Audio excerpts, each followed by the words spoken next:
Hey guys, welcome back to another video on the Inside Spurs channel. Happy Sunday morning. Hope you looked after yourself and you're not too hungover.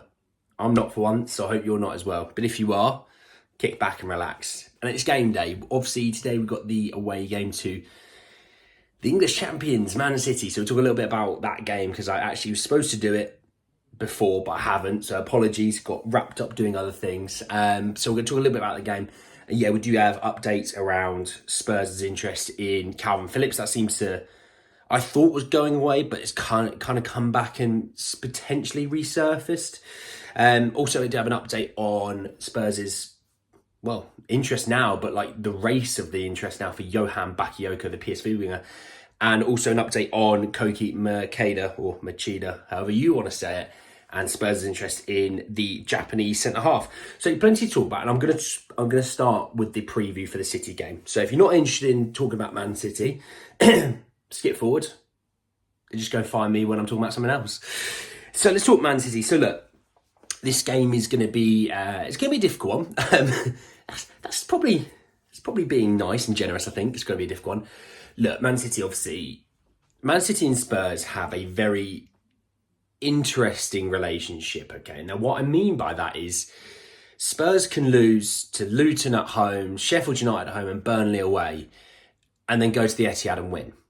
It doesn't make any sense. City fans don't understand it. We don't understand it. It's just kind of every team needs their kryptonite, and we, I guess, potentially could be Man City's kryptonite. Now, look, Man City obviously are a much better team than us, but you know, on a given day, a one-off day, City fans don't feel very confident when it comes to Spurs. And I've seen it all over Twitter. Like they literally, because we often go into these games actually losing and then win. And they've noticed that we've lost the last few games and gone, hang on a second, they're doing it again. They're coming in here to win because they've been losing the last few games. Yeah, I've actually got a friend who's a Man City fan. I know. I found the other three. There's three more. I'm going to go find them. And he literally asked him, and I said, look, just all honesty, look, you're a much better team than us. I'm not gonna try and debate that. What I am gonna ask you is, Spurs to Man City, do Spurs live in your head rent free? He was like, mate, you have no idea how much you guys annoy us.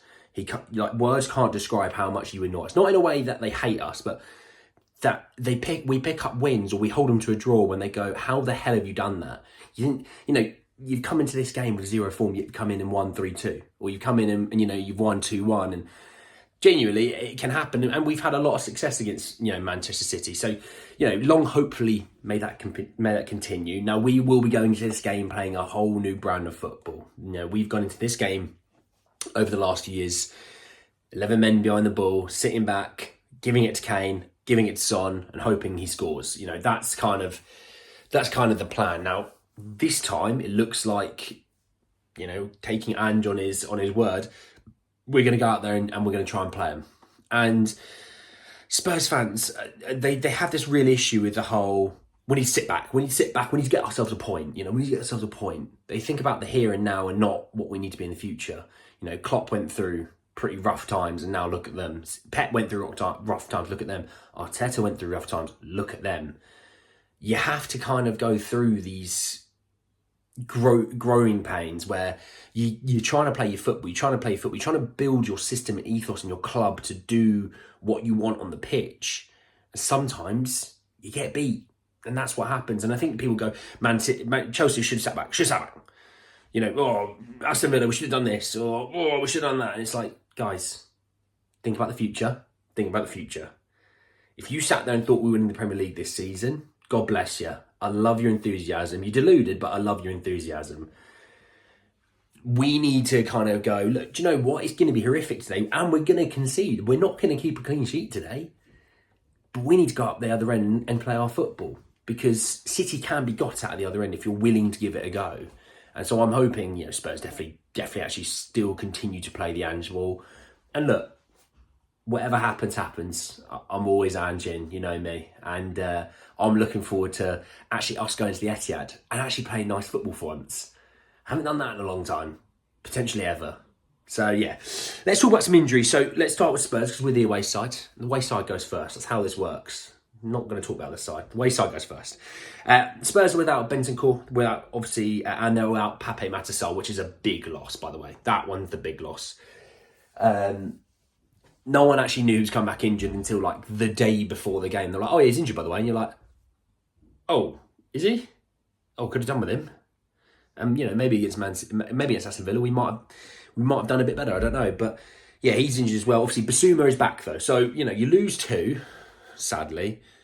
One is back, so Basuma's back now, which is good because I think we're going to need him. In a game like this as well, where you're going to need to get on the ball. My thoughts and feelings about Højbjerg getting on the ball. Basuma's that level above, and we need that. We really do need someone to get on the ball, to be able to spin from someone and play. We do obviously miss on Basuma. This is Romero's last game of his suspension, so Romero's back next week. Thank God.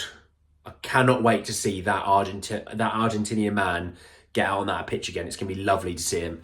And I know you think the same. As much as not all of you may not be the biggest Romero fans like me, I can guarantee you bloody can't wait to see him next game.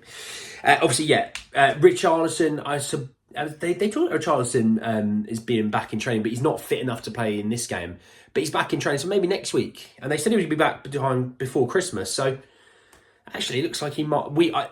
It's always that thing when you when you order something and they say it's gonna be there in 3 days, and it comes in 1 day, and you're like, oh, hello, Amazon, stop it, or Sainsbury's, stop it. It's the same kind of situation, I think, when you go, he was supposed to be back by Christmas, he's going to be back mid-December. Well, okay, brilliant. He's ahead of schedule.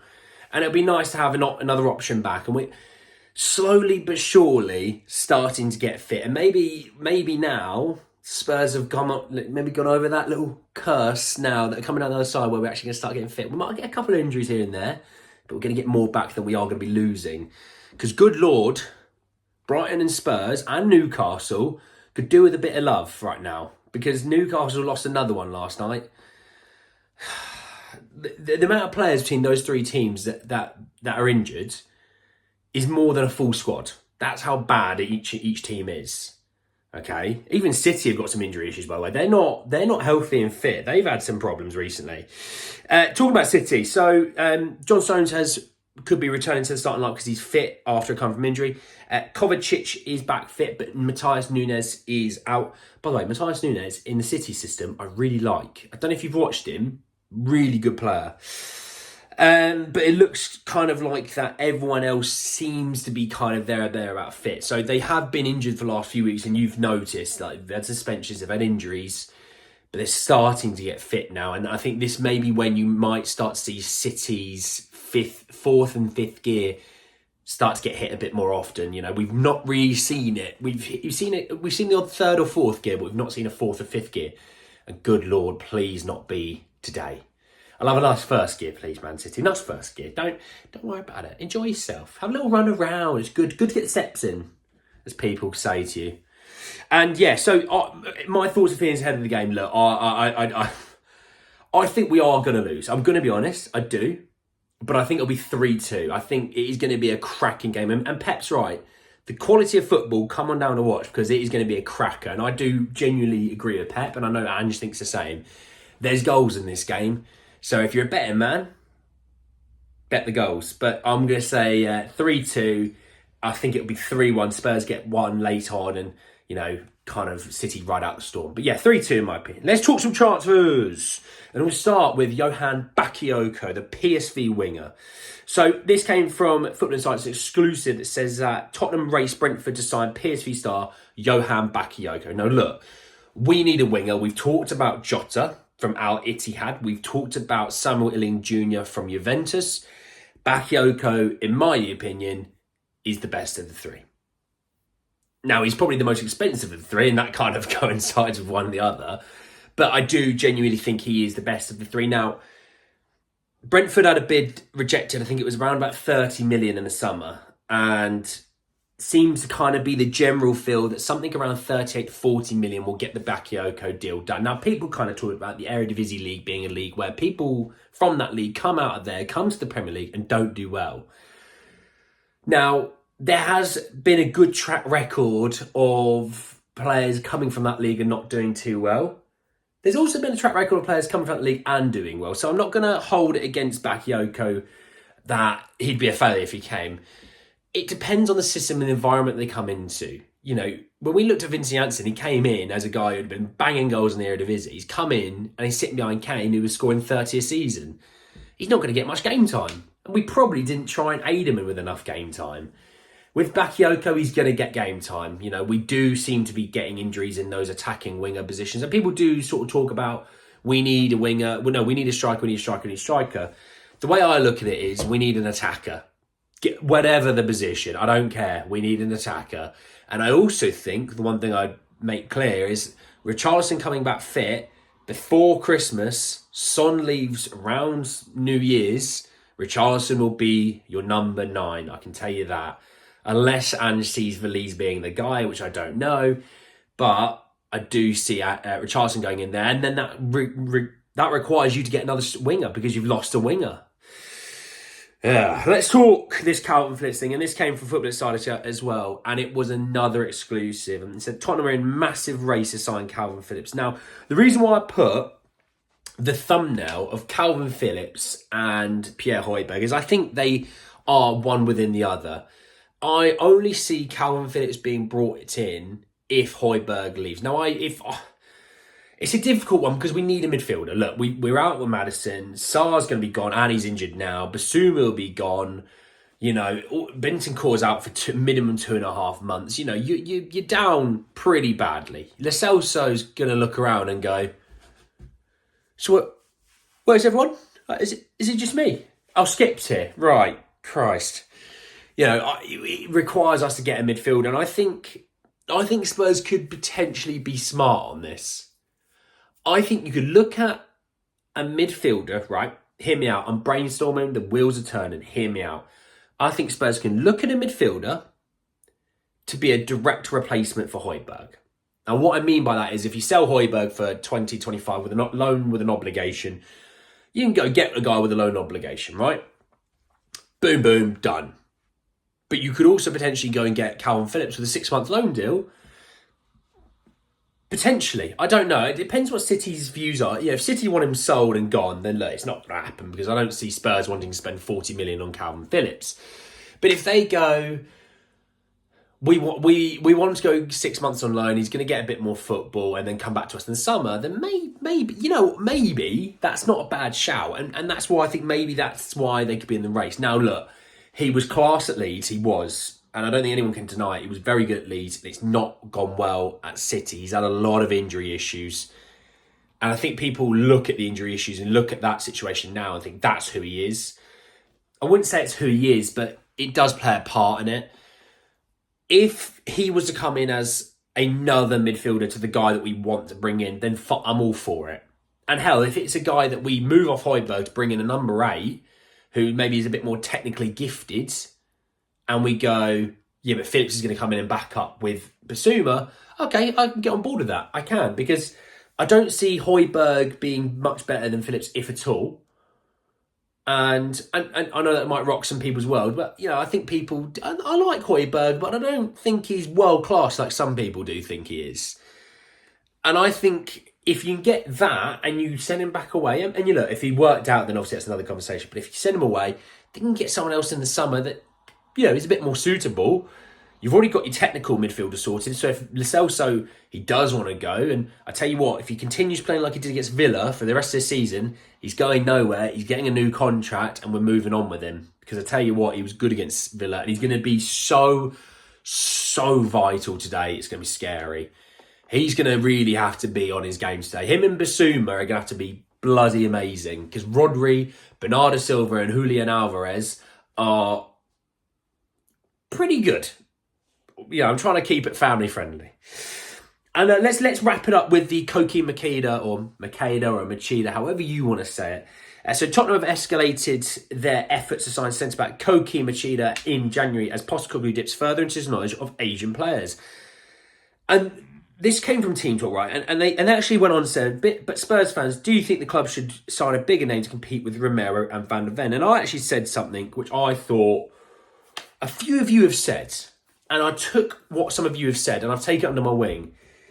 It shouldn't be about the name. It should be about the player who can suit the system. If they suit the system more than a player with a name would suit the system, then I can guarantee you the player who isn't a name would give you more. And that's the way I look at it. So it doesn't have to be a 40, 50, 60, 70, 80, 90, £1 billion signing. It can be a guy for 5 to 10 million who's going to come along, who's going to blow our socks off, and I'm all for it. Because those are the signings that I get even more excited about. Yes, if you sign another Maddison, great, fantastic. But I tell you what, Desi Udogie was £13 million, and how do we feel about him? Emerson Royale was double that, and how do we feel about Emerson? Do you see my point? So I'm all for, if this guy's going to suit Ange Ball, he's going to suit the system, he's going to blend in, he's going to fit in nicely, then I'm all for it. Let's do it. And to be honest, we need the centre-half back up. He can play a bit of left-back Machida. I'm breaking into song. He can play a bit of left back as well. We'll call him Koki. Koki can play a bit of left back as well as centre half, and that's quite nice because I think he's going to do the Ben Davies role because I think Davies, his time is coming up. I think at the end of the season it'll be time to move on because I think we need to get fresh new blood in. And Ben Davies is a true pro, a true professional, but he's been here a long time. He's in his 30s now. He's had a lot of injuries.